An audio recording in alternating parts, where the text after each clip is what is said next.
Comment on construit sa connaissance? Par quoi on commence? Alors, j'aurais tendance à conseiller d'abord de ratisser large, si je puis dire. Il faut d'abord essayer de découvrir son propre goût. On a souvent tendance à dire dans le marché de l'art et du patrimoine qu'il faut d'abord aller vers ce qu'on aime. En l'occurrence, pour le whisky, c'est la même chose. Une fois qu'on a déterminé un petit peu ce avec quoi on a des accointances, on va évidemment avoir d'autres critères qui vont entrer en jeu, celui du prix, en fonction de ses moyens, et celui de la qualité et de la filière d'approvisionnement. C'est un comment dire, un capital qui peut vite être très rentable, le whisky, mais il faut effectivement porter attention à trois choses. Je le disais, la qualité. Il y a deux pays de production qui trustent un petit peu le marché, le Japon et l'Écosse.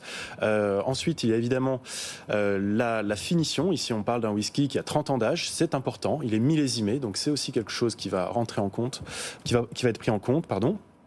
Et enfin, il y a évidemment l'authenticité. Il faut faire attention lorsqu'on achète du whisky, a fortiori pour investir, faire attention à l'authenticité et s'assurer que le marchand auquel on s'adresse ou la maison de vente à laquelle on s'adresse s'est assorti les services d'un expert et garantit bien la provenance du lot.